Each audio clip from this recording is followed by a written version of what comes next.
Ang kwentong ito ay hango sa totoong buhay. Mula ito sa isa nating kabayan na itago na lang natin sa pangalang Israel. Walang eksaktong taon. Sitio Sandoval, probinsya ng Negros Oriental. Dito sa lugar na ito, naganap ang isang makasaysayang labanan. Pirata laban sa mga bandido.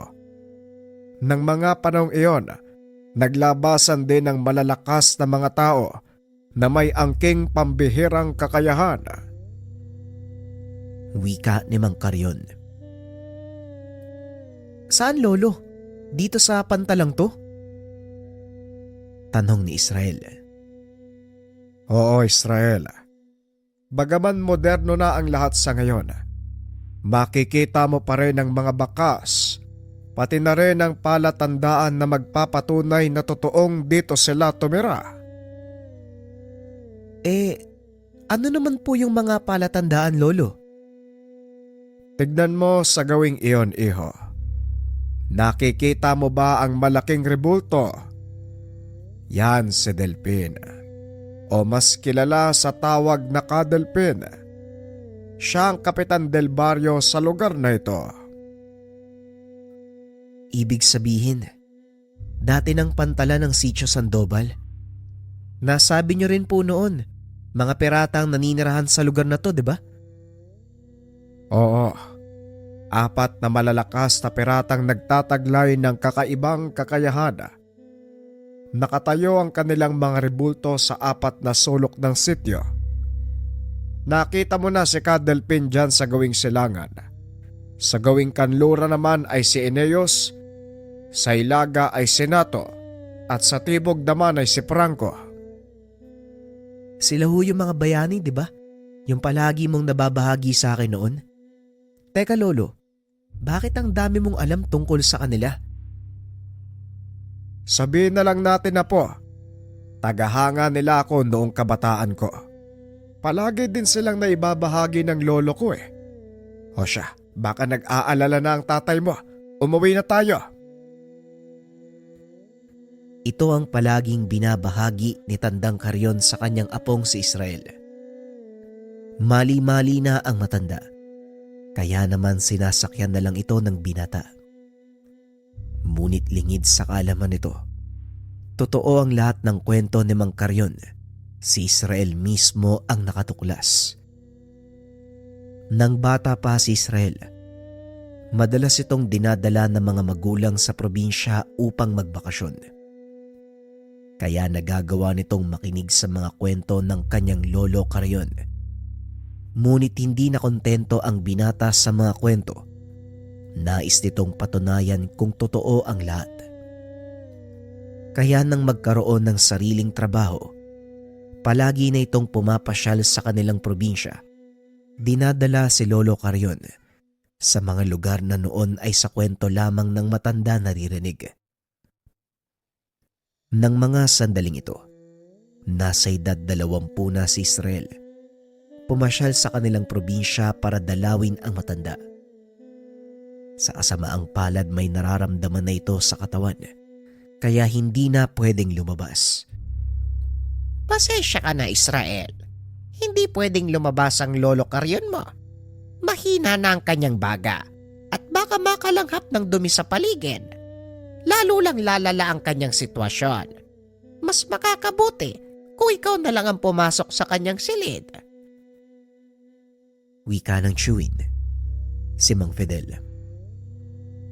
Ganun po ba, Tito?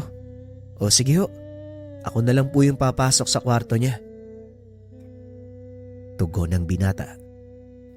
Matapos itong dalawin ang matanda, muling pumasyal si Israel sa lumang pantalan. Naupo ito sa lagi nilang tambayan ni Mang Karyon. Habang pinagmamasdan ang paglubog ng araw, napansin ito ang rebulto ng isa sa mga bayani ng lumang sitio, si Eneus. Malapit na ito sa dalampasigan. Tinatamaan ng paghampas ng alon ang batong kinakatayuan, dahilan para unti-unting mapudpod. Naglakad ang binata pababa ng dalampasigan upang tignan ng malapitan ang lumang rebulto. Ito ang unang pagkakataon na nalapitan niya ito.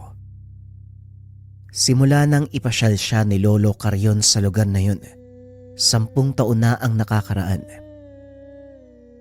Nilibot ni Israel ang rebulto.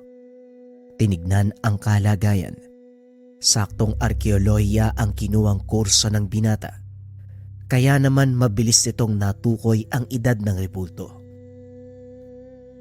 Nakakagulat ka.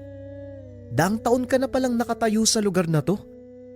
Pero sigurado ako, mas nakakamangha yung kaganapan nung nabubuhay ka pa. Alam mo, Aeneas, gusto kong marinig yung lahat ng yun eh. Mula sa kahit isa man lang sana sa inyo. Pero mukhang imposible na yata. Dahil hindi naman sasagot sa akin yung rebultong adobe. Wika ni Israel sa sarili.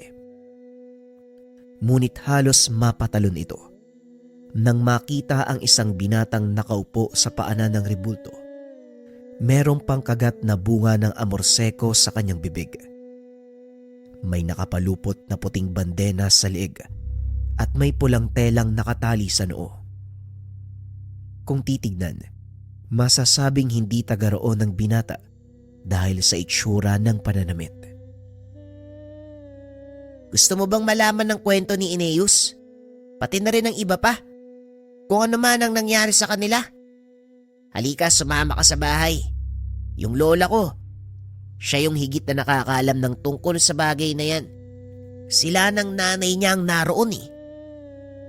Wika ng binata. Sa isip-isip ni Israel ay niloloko siya nito dahil nagkalat sa paligid ang mga manggagancho at kawatan.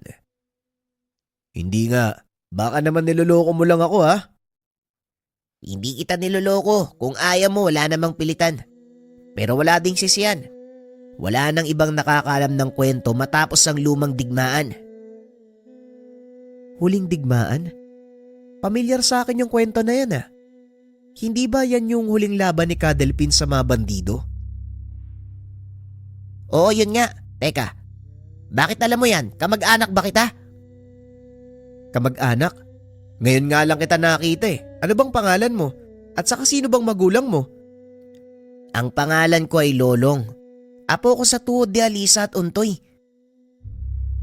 Nanlaki ang mga mata ni Israel nang marinig ang sinabi ng binata. Kaya nagpa siya itong sumama. Nabanggit mo kanina, gusto mo kong isama sa bahay niyo, di ba? Bakit? Ano bang meron dun? Kung gusto mong malaman ang buong kwento tungkol kay Mang Aeneas at Cadelpin pati na rin ang iba pa, sumama ka sa akin. Si tatay at lolo bilang makakapagsabi sa'yo ng lahat ng yan. Wika ni Lolong. Matapos ay tumakbo ito pauwi. Sinundan naman ni Israel ang binata. Hindi kalayuan sa dagat ang tahanan ng mga ito. Kaya mabilis nakarating ang dalawa. O Lolong, saan ka naman ang galing? At saka sino tong kasama mo? Tanong ni Mang Abel. Nilingon nito si Israel at tinanong. Teka, ano nga bang pangalan mo? Napakamot ng ulo ang binata. Israel po. Magandang hapon po sa inyo. Tumayo ang matanda at lumapit kay Israel. Tinitigan niya ito ng malapitan. Pamilyar sa akin ang itsura mo. Nakita na ba kita noon? Sa palagay ko hindi pa, Manong. Pero apo ko ni Carrion, yung nakatira sa kabisera. Ano ang sadya mo dito? At bakit ka sumama kay Lolong? Tanong ng matanda. Sa pagkakataong iyon, si Lolong ang sumagot. Gusto niya pong malaman yung kwento tungkol sa pangkat nila Cadelpin. Kilala po niya si Aeneas eh. Kaya naisip ko na baka kamag-anak po natin siya, Lolo. Hindi natin kamag-anak ang binatang ito, Lolong. Pero si Mang Carrion, isa sa mga taong naumaling sa kwento ng buhay ni Cadelpin. Maupo ka, iho. Lolong, ikuha mo ng maiinom ang ating bisita. Nga pala, Abel ang pangalan ko. Pwede mo akong tawaging Lolo Abel. Pasensya na po kayo sa abala, Lolo Abel ha. Pero totoo po yung sinabi ni Lolong. Medyo naiintriga ako sa kwento ng pangkat ni Kadelphin eh. Nabanggit din po ng apo nyo na apo daw siya sa tuhod ni Alisa sa ni Untoy. Totoo po ba? Oo, apo siya sa tuhod ni Lolo Untoy at Lola Alisa. Nagulat ang binata. Hindi nito inaasahan ang mga matutuklasan. Talaga palang totoo yung kwento nila. Manong, lalo ko naiintriga. Maaari niyo bang ikwento sa akin kung anong nangyari matapos ng huling digmaan? Hindi ka ba hanapin sa inyo, iho? Sigurado nga hanapin ka ng mga tao sa bahay niyo. Ayos lang pong gabihin ako. Alam nila kung saan ako pupunta. Bueno, makinig ka. Dahil ang lahat na ba nangyari ay pawang katotohanan.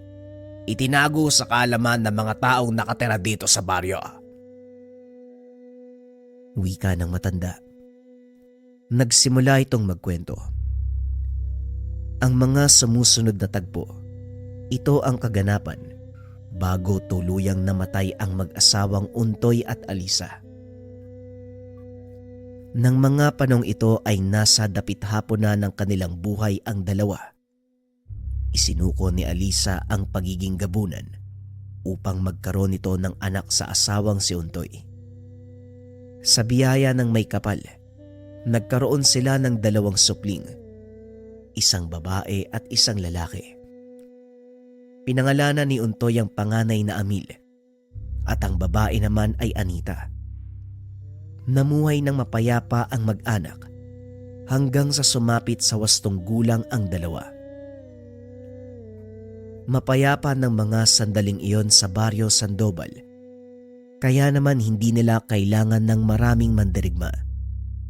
Ngunit itinabi ng dalawa ang kanilang mga tangang gamit dahil alam nilang kakailanganin ito pagdating ng araw. Mabilis nagbago ang kapaligiran. Nakikiayon na din ang mga tao sa modernong mundo. Ngunit hindi pa rin nawawala ang banta ng panganib. Isang araw, habang nag-aani ng mga tinanim na gulay, napansin ni Amil ang ilang nagtatakbuhang mga kababaihan papunta ito sa kanilang taniman. Dali-daling ibinaba ng binata ang hawak na buslo. Sinalubong ang mga ito.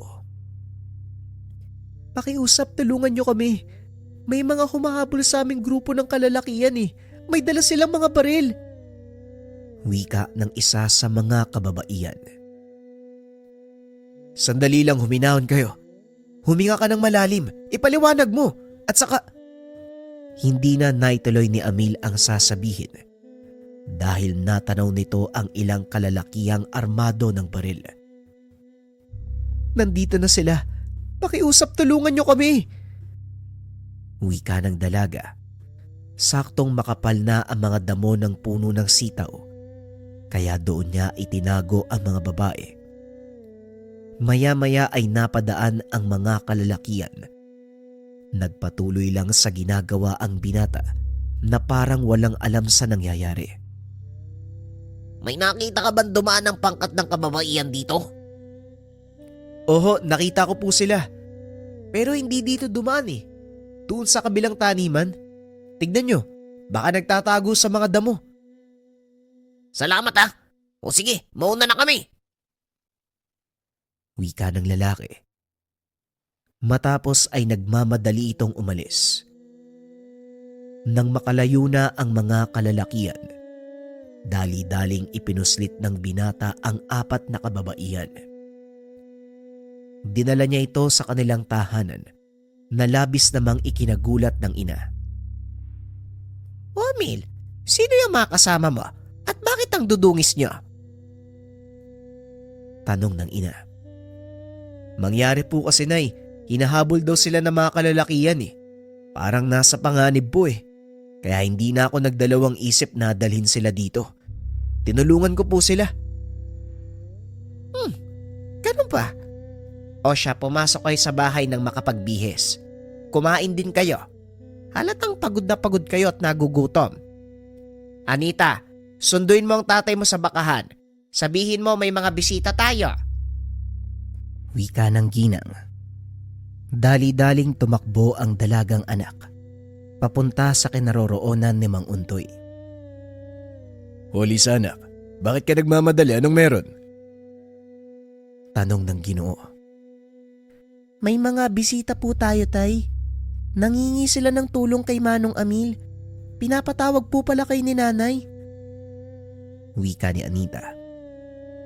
O sige, susunod na ako. Tatapusin ko lang yung paglalagay ng mga tubig sa mga laga natin.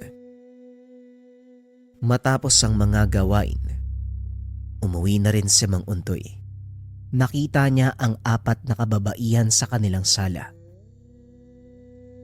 Mabuti naman nandito ka na. Kasama ni Amil ang mga kababaiyang ito. Nangingi ng tulong. Mga ineng, maaari nyo bang ipaliwanag kung ano nangyari? Wika ni Alisa. Pinaliwanag ng mga ito ang buong kaganapan. Ayon sa kanila, sila ay nabibilang sa isang tribo ng mga babaylan.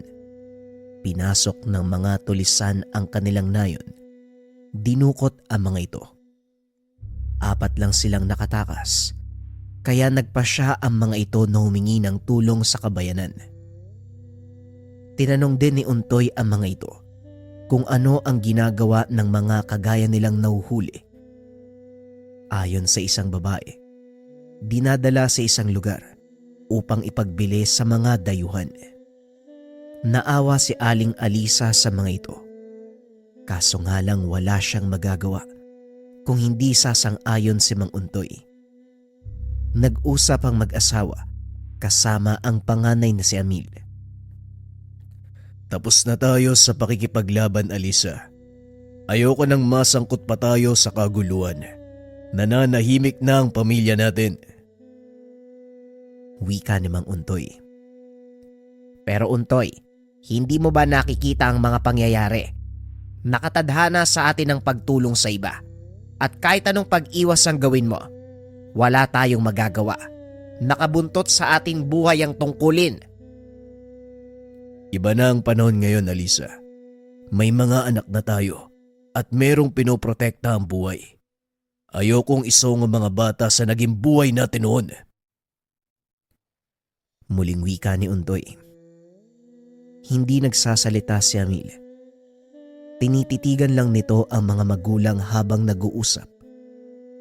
Sa isip ng binata, tama ang kanyang ama. Matagal na silang namumuhay ng payapa.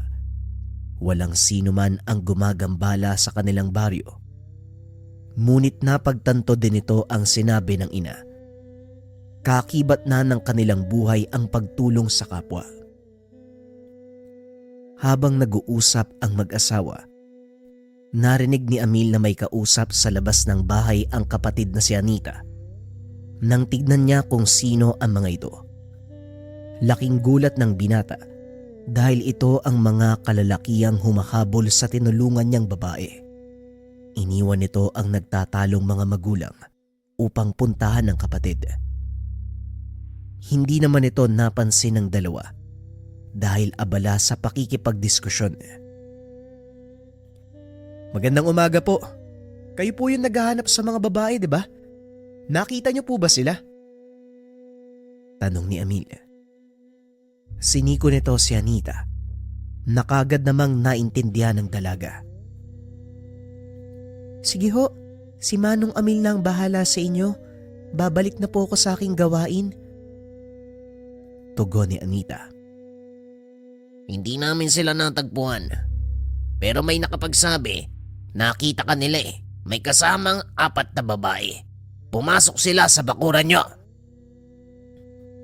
Tugon ng lalaki. Napangiti si Amil at nagkamot ng ulo.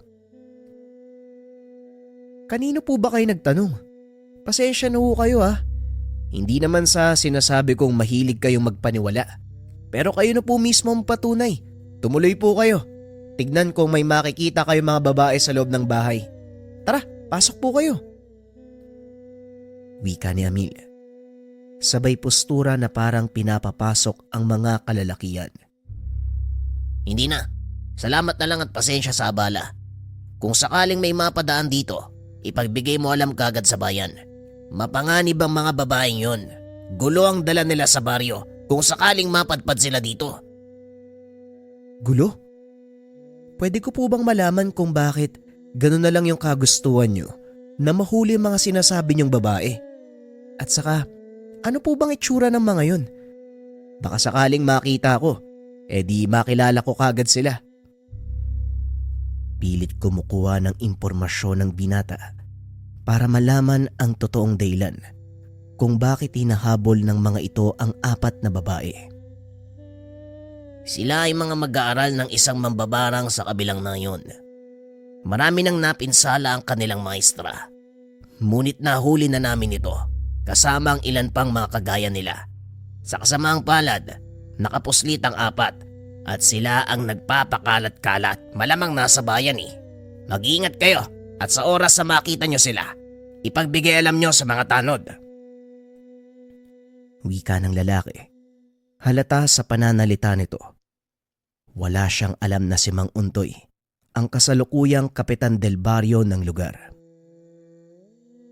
Matapos makipag-usap, kagad nang umalis ang mga kalalakian. Tiwala si Amil na hindi na babalik ang mga ito.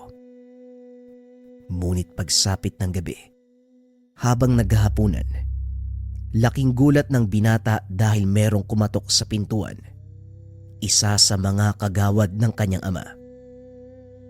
Dali-dali namang tumayo ang binata upang pagbuksan ang pinto. Magandang gabi sa iyo, iyo. Maaari ko bang makausap si Kapitan Untoy? Tanong ni Mang Sebastian. Narinig ni Mang Untoy ang boses nito, kaya kagad siyang tumayo at hinarap ang kagawad. O Sebastian, gabi na. Anong problema? Pasensya na sa abala, Kapitan. Mangyari kasi, may mga kalalakihang nagpunta sa kabisera. Hinahanap daw nila ang 4 na kababaihan. Ganun ba? Ano daw ang dahilan? Hindi nila sinabi ang buong detalye, pero nag-aantay sila sa kabisera at ikaw ang gusto nilang makausap. Mukhang galit na rin ang mga yon, Kapitan. Natatakot na ang ilang residente dahil may dalang barel ang mga taong yon. Napatingin si Mang Untoy kay Alisa. Nakatitig lang ito ng masakit sa kanya. Ganun ba? O siya, sandali magbibihis lang ako ha. Susunod na ako, Sebastian, mauna ka na. Sabihin mo mga tanod, maganda sa posibleng kaguluhan. Wika ni Untoy sabay kuha ng kanyang damit. Akmang palabas na sana ng tahanan, ngunit hinarang ito ni Aling Alisa. Mukhang may nakakalimutan ka ata. Wika ng ginang. Nagulat ito nang bigla siyang halikan sa noo ni Mang Untoy. Hindi yan ang ibig kong sabihin. Kung hindi ito. Wika ng ginang. Sabay abot ng kamagong na baston ni Untoy. Sa palagay ko, hindi na kailangan dalhin pa yan, Alisa. Hindi naman ako makikipag-away sa kabisera. Kakausapin ko lang ang mga lalaki at kung sakali mang magkaroon ng hindi pagkakaunawaan, nariyan naman ang mga tanod para umawat. Hindi, Untoy. Gusto kong dalhin mo ito. Hindi ako nakikiusap. Inuutusan kita. Wika ni Alisa. Marahang hinawakan ni Untoy ang baston. Kinuha ito sa kamay ng asawa. Oo na, dadaling ko na nga. Sige na, alis na ako. Amil, ikaw na muna ang bahala dito habang nasa kabisera ako. Wika ni Mang Untoy. Tumango lang si Amil at nagpatuloy sa pagkain. Pagkatapos, pinuntahan nito ang mga kababaihan na itinago ni Aling Alisa sa maliit na kubo sa likod ng kanilang tahanan. Kakatapos lang kumain ng mga ito at kasalukuyang nagpapahinga. Pasensya na kayo sa istorbo pero may ilang katanungan lang ako at sana maging tapat kayo sa mga isasagot nyo. Wika ng binata.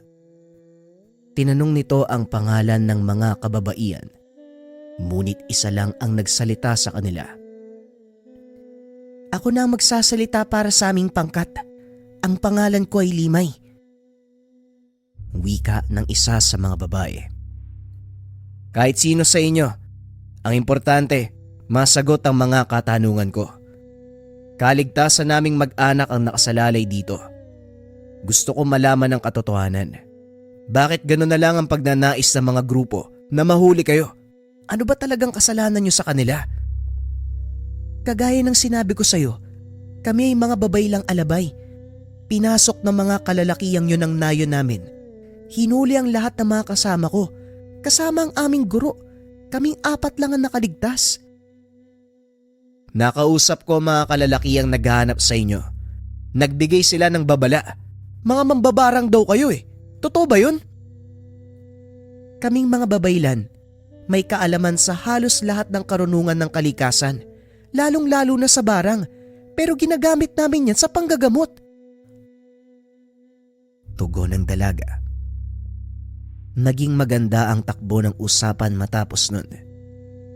Hanggang sa nagawang paaminin ni Amil ang totoong dahilan kung bakit sila hinuhuli ng mga kalalakihan. Ang totoong dahilan kung bakit kami hinahabol ng mga kalalakihan. Dahil dito. Muling wika ng dalaga habang ipinapakita ang kanyang likod. Nagulat si Amil dahil may mga salitang nakaukit sa balat. Teka, ano naman ang mga yan? Bahagi ito ng isang makapangyarihang dasal na maaaring bumuhay ng patay. Nakuha na ng kanilang pinuno ang kasulatan, ngunit hindi magawang paganahin dahil nasa katawan ko ang isa sa mga pahina. Ang ilan sa mga nawawalang salita, kabisado na mga kasama ko. Ito ang dahilan kung bakit pinipilit naming makatakas. Dahil sa oras na mabuo ang dasal, malaking gulo ang mangyayari. Wika ni Limay. Sino ang taong naghahangad na makuha ang sinasabi mong dasal? Ang taong nagngangalang Amante. Isa siyang mangkukulam. Naglalayong buhay ng kanyang asawa.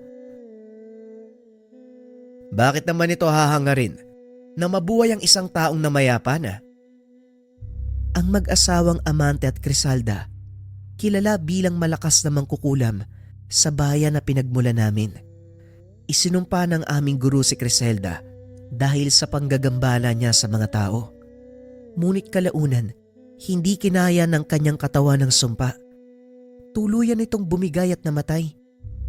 Naniwala si Amante na nagpagala-gala lang sa paligid ang kaluluwa ng kanyang asawa, kaya gumawa ito ng paraan para ibalik.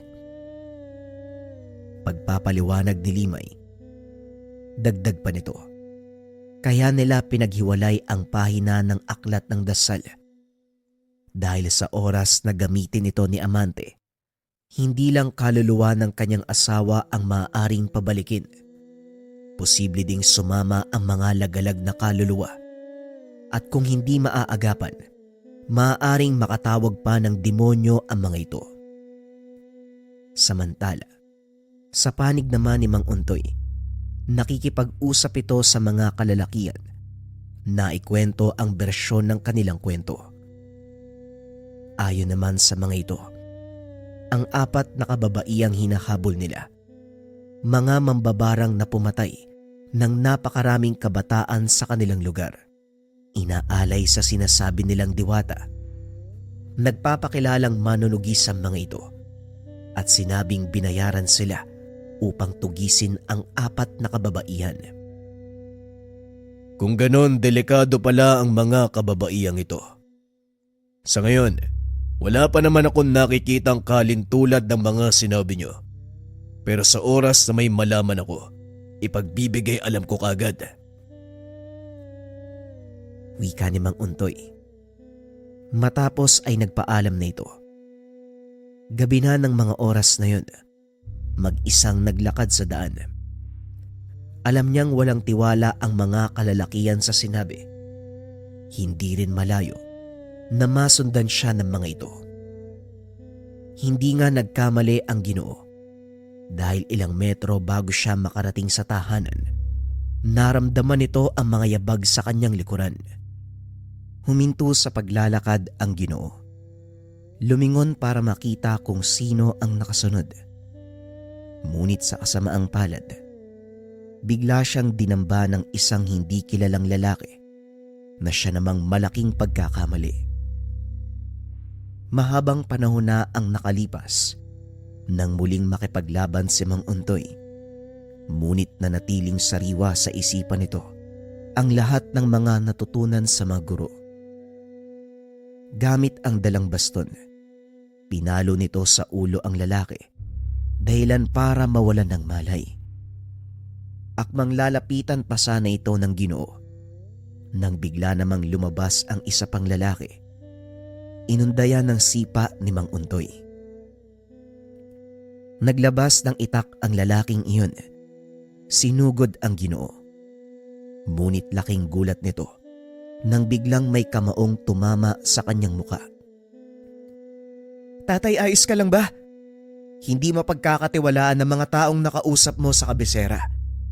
Ano man ang sinabi nila sa'yo, nagsisinungaling po sila." Yun din ang hinala ko. At alam kong kasama nila ang mga ito. Tugon ni Untoy. Siniguro na mag-ama na hindi makakaligtas ang dalawang lalaki. Tiyak na makakarating ang narinig ng mga ito sa kanilang pinuno. Inihulog nila Amil at Mang Untoy ang bangkay ng dalawang lalaki sa bangin. Malakas ang agos ng ilog sa baba nito, kaya paniguradong hindi makikita ang mga bangkay. Matapos ay dali-dali na silang umuwi. Pagdating sa tahanan, personal na kinausap ni Mang Untoy ang mga kababaihan. Pinaliwanag nito ang mga pangyayari. Matapos ang pakikipag-usap, bumuo ng plano si Mang Untoy upang mailayo sa panganib ang mga ito. Dadaling ko kayo sa kabilang isla. Makakasama niyo si Amil at Anita. Maganda ka na, Amil. Bukas sa bukas halis tayo. Paano po kayo ni nanay? Sa palagay ko, alam na mga kalaban na nagsisinungaling kayo. Malalagay kayo sa alanganin, tay.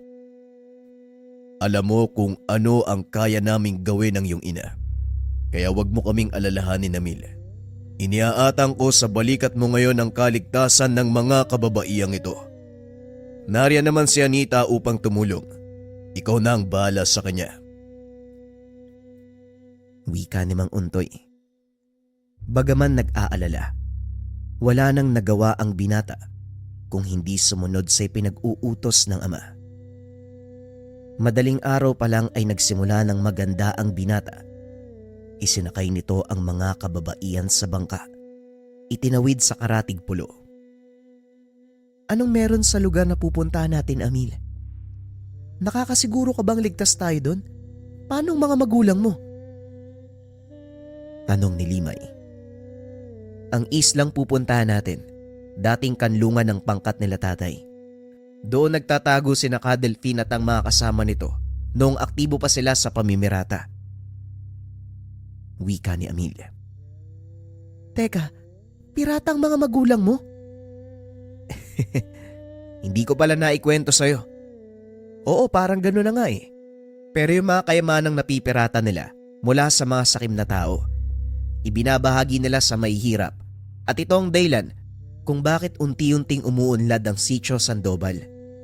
Huwag kang mag-alala, ligtas kayo sa islang yun. Pagpapaliwanag ni Amelia. Maya-maya pa ay dumaong na ang mga ito sa dalampasigan. Laking gulat ni Limay dahil matapos ibaba ang kanilang mga kagamitan, sinunog ng binata ang bangka. Anong ginawa mo? Bakit mo naman sinunog yung bangka? Para hindi malaman na mga kalaban na dito tayo pumunta, kailangan burahin ang lahat ng bakas. Wika ni Amelia. Naglakad ang mga ito papasok sa kalagitnaan ng isla hanggang sa makarating sila sa bahagi kung saan may malaking kuweba. Nandito na tayo sa bago nating tahanan. Pasensya na kayo ha. Walang malambot na higaan dito. Wika ni Anita. Walang anuman, Anita. Malaking tulong na ang ginawa niyong magkapatid para sa amin. At wala na kaming dahilan para magreklamo. Maraming salamat sa inyo. Tugon ni Limay. Ramdam ni Amil ang tensyon sa pagitan ng dalawang dalaga. Kaya kagad niya itong inawat. Sige na, Limay. Pumasok na kayo sa loob. Huwag kayo mag-alala. Permanenteng nakasende ang mga sulo. Dahil sa natural na langis na dumadaloy sa dingding ng kuweba. Kaya maliwanag sa loob. Wika ni Amil. Matapos pumasok ng pangkat ni Limay, kinausap naman ni Amil ang nakababatang kapatid. Nakakainis kasi si tatay eh. Bakit pati ako sinama eh? Wika ni Anita. Anita, alam mo ang tungkulin ng ating pamilya. Gaya ng sinabi ni tatay, tandaan mo. Malaki ang tiwala sa atin ng mga kababaiyang yan. Ganon din ang mga magulang natin. Umaasa ako sa iyo, Anita. Alam ko ang kaya mong gawin. Tugon ni Amil. Kung hindi nyo na itatanong, si Anita ang nagmana ng likas na kakayahan ni Untoy. Ito ay ang pagmamanipula ng elemento ng apoy. Oo na, Manong. Sige na. Magluluto na ako ng pananghalian. Nagugutom na ako eh. Wika ng dalaga. Padabog itong pumasok sa yungib. Samantalang si Amil naman, nilibot ang paligid upang tignan kung aktibo pa ang mga patibong sa dating kuta ni Kadelvin. Maya-maya pa ay nakabalik na ito. Nakahinga ng maluwag dahil tahimik naman sa loob ng kuweba. Walang nangyaring iringan sa pagitan ni Anita at Limay. Yon ang akala ng binata. Dahil nang lapitan nito ang kapatid, napansin niya ang bukol sa noo ng dalaga. Ganon din ang kay Limay. Anita, Limay, anong nangyari dito? Bakit may bukol kayo?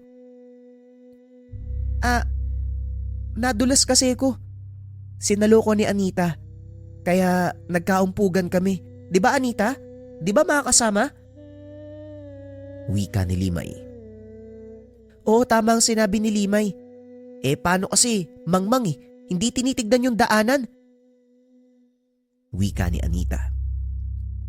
Pasensya ka na, Anita. May kung sino kasing naglagay ng kawali sa gitna ng daan. Hindi ko na malayan. Naapakan ko tuloy. Muling wika ni Limay. Kung ganun sinasabi mo ako'y may kasalanan, ano bang gusto mo?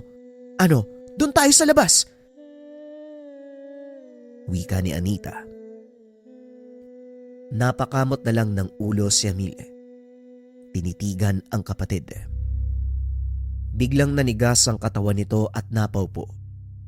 Dahil sa presensya ng binata, napatras din si Limay. Nang maramdaman nito ang hindi pangkaraniwang lakas ng binata. Kung hindi nyo na itatanong, si Amil naman ang nagmana ng kakayahan ng kanilang inang si Elisa. Nasa katawan ng binata ang bertud ng gabunan na pinagmulan ng kanyang ina. Itigil nyo na ang kaguluhang ito. Tayo-tayong magkasama sa isang bubong. Sa ayaw at sa gusto nyo, magsasalubong ang mga tingin at daan natin. Kaya kung ano man ang hindi pagkakaunawaan, isang tabi muna. Maliwanag ba? Limay? Anita? Wika ni Amil. Maliwanag, Manong. Pasensya na, hindi na po mauulit. Tugon ng dalaga. Tumingin si Amil kay Limay. Nakayuko lang ito. Paumanin, Amil. Hindi na mauulit. Wika ni Limay. Makalipas ang ilang araw, nagawa din ng mga itong magkasundo. Wala ding nangyaring kakaiba. Hanggang sa dumating si Mang Untoy. Sandali lang akong dadaan dito, Amil. Mainit na ang sitwasyon sa baryo. Kagaya ng sinabi ko, lalabas ang tunay na kulay ng kalaban. Naparito ako para iabot sa iyo ang bagay na ito. Hindi na ako magtatagal pa, Amil. Muli, ikaw na muna ang bahala sa mga panauhin natin. Magdadala na lang ako ng mga kailangan nyo sa mga susunod na araw. Sa ngayon, pagtiyagaan nyo muna tong mga gulay at prutas mula sa ating pananim. Wika ni Mang Untoy. Hindi na rin ito nagtagal. Naging ganon ang sistema ng pagkikita ng mag-ama. Hanggang sa isang araw ay hindi na ito dumating. Nangamba si Amil na baka may nangyaring masama sa mga magulang. Kaya naghanap ito ng paraan para makabalik sa kanilang baryo. Gamit ang kakayahang minanasay na, lumipad ang binata sa kauna-unahang pagkakataon. Ngunit bago pa man ito makarating sa paroroonan, namataan ng binata ang isang bangkang papunta sa kanilang isla.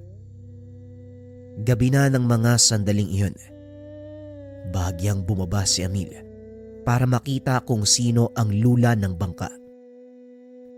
Nanlaki ang mga mata dahil mga armadong kalalakihan ang nakasakay. Dali-daling bumalik ang binata sa isla.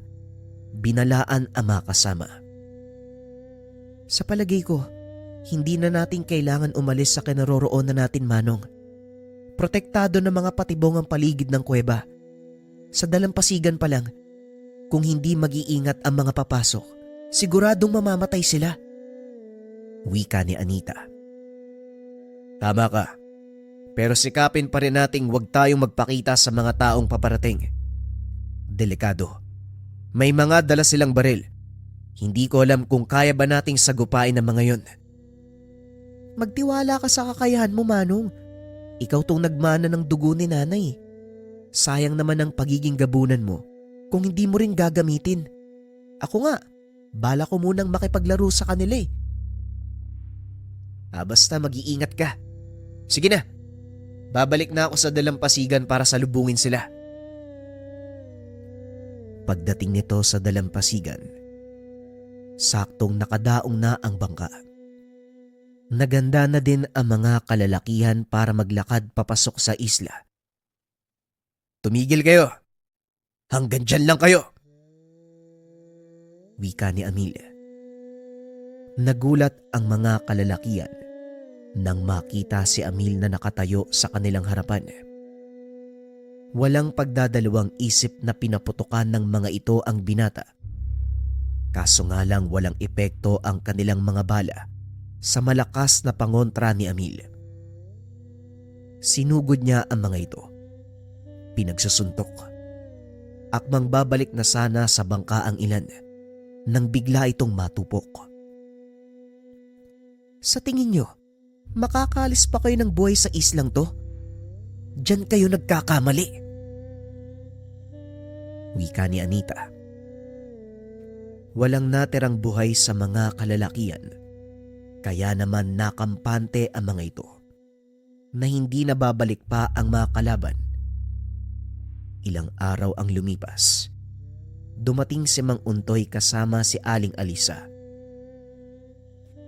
Anong nangyari sa inyo, Tay? Bakit may sugat kayo? Hindi namin kinaya ang puwersa ng mga kalaban. Masyadong malakas ang amante na yon. Maliban pa doon, mukhang kakampi nila ang guro nyo, Limay. Nakita kong may kasama silang babaylan nang sumugod sa baryo. Wika ni Aling Alisa. Hindi maaari ang sinasabi nyo. Pasensya na po, Aling Alisa. Pero hindi ako naniniwala na gagawin nyo ng aking guro. Tugon ni Limay. Hindi ako maaaring magkamali. Isang babaylan ang nakasagupa namin ng Manong Untoy mo. Napakalakas niya! Wika ni Aling Alisa. Maaari niyo po bang ipaliwanag sa akin ang nakita niyo, Aling Alisa? Matandang matangkad. Mahaba ang buhok. Puno ng tattoo ang braso. May hawak na tungkod na gawa gawa sa itim na kahoy. Biglang nanlumo si Limay dahil tama ang pagpapaliwanag ni Aling Alisa. Maaring napilitan lang siyang umanib sa pangkat ni Amante. Kailanman, hindi magagawang talikuran ni Tandang Biyang ang adikain namin. Maaring tama ka at yan ang gusto kong malaman. Sa ngayon, kailangan muna nating bumawi ng lakas. Masyadong napagod ang katawan ko sa pakikipagbuno sa mga yon. Mahabang panahon na din, simula nang huli akong makipaglaban. Wika ni Mang Untoy. Hindi ko na rin nagagamit ang aking kakayahan sa mahabang panahon. Kaya medyo nangangalawang na ako. Pasensya na kayo mga bata. Matanda ng mga kasama nyo. Wika ni Aling Alisa. Wala po kayong dapat alalahanin. Mga kasama, tulungan niyo akong gamutin ang sugat ni Manong Untoy at Aling Alisa. Wika ni Limay. Nanatili namang alerto si Amil dahil alam nito na anumang oras maaring sumulpot ang mga kalaban. Habang nag-iikot sa paligid, napadpad ito sa bandang likod ng isla. Laking gulat ng binata dahil naroon ang maalamat na galyon ni Cadelfin. Sira-sira na ito, nakasadsad sa buhanginan, ngunit makikita pa rin ang taglay na ganda. Nagulat si Amil nang biglang magsalita ang ama sa likod. Marami kaming pinagsamahan ng galyon na yan. Lahat ng alaala ni Cadelpin, Mang Ineus, Mang Nato at Kapranco, nakadikit sa bawat bahagi ng galyon. Kaya nagpa siya kung wag itong palubugin sa dagat. Hanggang ngayon, buhay pa rin ang mga kanyon. Parang bago pa oh. Teka, may naisip ako tay kung sasang-ayon ka. Huwag ka nang magsalita dahil alam ko na ang takbo ng utak mong bata ka. Oo, pumapayag ako. Sa katunayan, ito rin ang dahilan kung bakit tayo naparito. Gagamitin natin ang mga kanyon upang pigilan sila. Kahit papano, mababawasan ang puwersa ng kalaban kung sakaling sumalakay sila sa islang ito. Wika ni Amil. Sinang-ayun na naman ng ama ang sinabi nito. Kaya kagad ginawa ang pinaplano. Isa-isang ibinaba ang mga kanyon. Inilagay sa dalampasigan. Kahit papano marami pang natirang bala sa loob ng galyon. Kaya alam ni Amil na gagana ang binabalak. Sasapat na siguro ang mga perdegones na yan. Aantay na lang natin ang pagdating nila. Wika ni Mang Untoy. Matapos isagawa ang plano, bumalik ang dalawa sa yungib upang balaan ang mga kasama sa kanilang binabalak. Mag-iingat kayo, Amil. At ikaw naman, Untoy, huwag ka nang makipagsagupaan ng harapan sa mga kalaban. Hindi na gaya ng dati ang pangangatawan mo. Hindi ka na bata. Wika ni Aling Alisa. Nagsalita ang nalagas na aswang. Ikaw din, huwag ka nang lalabas ng yungib na ito. Baka mabali pa ang balakang mo. Bagyang natawa si Limay sa bangayan ng mag-asawa. Hindi nito akalain. Napakasayang pamilya meron si Amil at Anita. Alam mo, Amil, pinagsisisihan ko yung paghingi ng tulong sa'yo. Nasira ko yung katahimikan nyo eh. Dahil sa akin, napahamak ang mga magulang mo, maging ang buong baryo. Wika ni Limay. Tama ka. Nagkagulo nga ang buong baryo. Napahamak si nanay at tatay. Pero ayos lang yun. Sanay na ang sitio Sandoval sa ganito. Lalo na, si nanay at tatay, nakalimutan mo bang mga pirata sila? Tugon ni Amil. Kahit na, hindi naman dapat tumantong sa ganito ang lahat eh. Kung hindi lang dahil sa amin, kaya siguro mas mabuti pang sumuko na lang kami. Wika ni Limay. Nasisiraan ka na ba ng bait? Susuko kayo? Sa kabila ng pinagdaanan natin, ganun na lang yun? Limay, nakipaglaban ng mga magulang ko para sa kaligtasan nyo. Kaya sana, huwag mong sayangin ang sakripisyo nila. Tugon ni Amelia. Sa kalagitnaan ng pag-uusap, narinig nito ang sigaw ni Anita na nagbabantay sa dalampasigan. Napalingon ng binata, natanaw ang ilang bangkang paparating. Magsipaganda na kayo. Ito na ang inaantay natin. Wika ni Mang Untoy. Sinindihan ng binata ang mga sulo na nakatapat sa bawat kanyon. Pinaputok ang mga ito. Tinamaan ang ilang bangka, ngunit may mga nakaligtas. Isa sa mga ito, ang bangka kung saan lulan ang pinuno ng mga kalaban at ang guro nila Limay, si Tandang Biyang. Hindi nga po kayo nagkamali. Bakit naman to ginawa ni Gurong Biyang? Wika ni Limay. Dali-dali itong tumakbo para salubungin ang mga kalaban. Hindi na nagawang pigilan ng binata ang dalaga dahil sa bilis ng pagkilos nito. Nakita ni Anita na nag-angat ng tungkod ang matanda upang magbitaw ng orasyon. Kaya dali-dali itong nagpakawala ng mga bolang apoy. Nagpalit ng anyo si Amil. Sinugod ang mga kalaban. Sa pagkakataong iyon, hindi na pinigilan ng mag-asawa ang mga anak. Maging ang mga kalaban, hindi inasahan ang madadatnan. Wala silang kaalam-alam sa mga kakayahan ng dalawang anak ni Mang Untoy. Nasurpresa ako sa kakayahan nyo. Talagang ang totoo ang sinabi sa akin ng mga taong napagtanungan tungkol sa inyo. Isang lagalab, isang gabunan. Magiging masaya to. Sisiguraduhin ko. Pagkatapos ng labang to, kukolektahin ko ang inyong mga kaluluwa para ialay sa aking Panginoon. Wika ni Amante. Hayaan mong ako ang humarap sa kanila, Amante. Sayang lang ang pagod sa mga may hinang nilalang.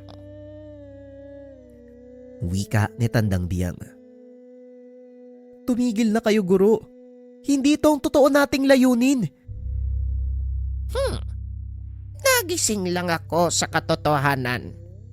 Wala na tayong magagawa, Limay. Nagbabago na ang panahon. Wala nang silbi ang mga kagaya natin sa modernong mundo. Tignan mo ko. Mamamatay na lang na namumuhay sa makalumang pamamaraan. Kaya naisip ko, bakit hindi na lang natin danasin ang buhay ng payapa? Makakamit lang natin ito sa pamamagitan ng ganap na pagsuko kay Amante. Hayaan mong gamitin niya ang mga dasal. Hayaan mong buhayin niya ang nagpapahingang asawa. Wika ni Tandang Biyang. Nababaliw ka na, Tandang Biyang. Kahit kailan hindi ko gagawin ang sinasabi mo. Mamamatay muna ako bago niyo makuha sa akin ang bahagi ng dasal. Wika ni Limay. Nagsipaglabasan sa yungib ang tatlo pa sa mga kasama. Laking gulat ng matanda. Sabay-sabay na nagpakamatay ang apat na alabay. Napasigaw sa galit si Amil. Hindi nito napigilan ang sarili. Walang tigil nitong sinugod si Amante. Maging si Anita, hindi na rin nagawa pang awatin ang nakakatandang kapatid. Dito na lumantad ang buong kakayahan ng dalawang anak ni Alisa at Untoy. Dahil sa lakas ng dalawang magkapatid, walang nagawa maging si Tandang Biyang. Sinubukan nitong panlabanan ang dalawa, Ngunit hindi kinaya ng kanyang katawan ang malakas na apoy na nagmumula kay Anita. Nalasog ang katawan ni Amante, maging ang mga tauhan nito. Maya-maya pa ay huminahon na sina Anita. Nilapitan ni Mang Untoy ang dalaga. Napansing umiiyak ang anak. Tama na, Anita. Nangyari na ang dapat mangyari. Hindi na natin maaaring ibalik ang buhay ng mga namatay. Pero hindi naman nasayang ang kanilang sakripisyo dahil tuluyan ang naglaho ang isang isinumpang orasyon. Naging kaibigan ko po sila, tay. Sa buong buhay ko. Ngayon pa lang po ako nagkaroon ng kaibigan. Tapos ganito pa yung mangyayari. Ganyan talaga ang buhay, anak. May dumarating, may nawawala. Patuloy lang itong iikot, kaya huwag kang mag-alala. Balang araw, may mga taong darating sa buhay mo na itinakda ng Ama para habang buhay mong makasama. Wika ni Mang Untoy. Hindi naman na nagsalita pa si Amil. Tumayo lang ito at naglakad papunta sa dagat, sabay dapa sa buhangin. Matapos ang kaganapang iyon, hindi na muling nasundan ang pagsalakay sa kanilang baryo. Unti-unting nagbalik sa dati ang lahat. Dito nagtapos ang kwento ni Mang Fidel. Ano naman po yung nangyari sa dalawang magkapatid, Manong? Wika ni Israel sa kasalukuyang panahon. Nagkaroon sila ng sari-sariling pamilya. Doon isinilang ang aking lolo. Walang nakakaalam kung ano ang nangyari kay Papo Amil. Pero alam ko, may mga kamag-anak kami sa kanya. Hindi ko lang sigurado kung nasaan sila. Hindi ko inasahan na totoo pala yung kwento ng iyong pamilya. Nagpapasalamat po ako sa inyo, ha. Kasi kahit papano, nalinawan yung isip ko tungkol sa mga bagay-bagay. Pag-uusap ng dalawa. Bagaman hindi lubusang nalinawan ang lahat. Masaya si Israel dahil may ilang taong nakapagpatunay na totoo ang kwento nila Mang Delpin at ng mag-asawang Alisa at Untoy. Lalo na ang kanilang mga anak na nagmula sa dalawang angkan. Angkan ng Lagalab at ang angkan ng Gabunan. Opinyon para sa kwento, mga kabayan. Madalas maraming statwa sa iba't ibang bahagi ng Pilipinas at karamihan sa kanila merong nakatagong kwento depende sa lugar na pupuntahan nyo.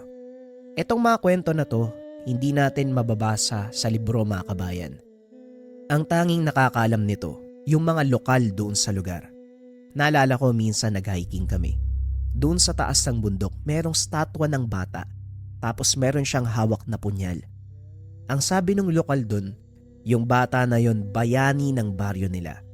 Siya ay nagsimula para lumaban yung mga lokal sa lugar. Pinagmamalupitan sila ng mga mananakop noon Gamit na din syempre yung lihim na karunungan. Yung bata daw na yun, siya yung unang nagtaas ng sandata laban sa pinuno ng kalaban. Pagdaan ng pinuno ng kalaban, sinaksak niya yung pinuno gamit yung punyal. Bagamat hindi namatay yung pinuno, pero pagkatapos ang kaganapan na yun, pinarusahan ng kamatayan yung bata Doon na nag-alab yung puso ng mga tao na mag-aklas at lumaban sa mga mananakop. Kaya naman, mga kabayan, maganda, libutin niyo muna yung Pilipinas, yung lugar natin. Magtanong kayo sa mga rebulto, statwa na nakikita ninyo kapag nagta-travel. Huwag lang basta i-enjoy ang lugar kasi bawat lugar merong nakatagong kwento at ito'y nakaugat sa ating kasaysayan. The more nating nalalaman ang gantong bagay, mga kabayan, maintindihan natin yung pinagmulan natin At kapag naintindihan natin yung pinagmulan, mga kabayan, mas mauunawaan natin ang nangyayari sa kasalukuyan. Lamang maraming salamat sa pakikinig ng ating kwento. Hanggang sa susunod na istorya. Paalam.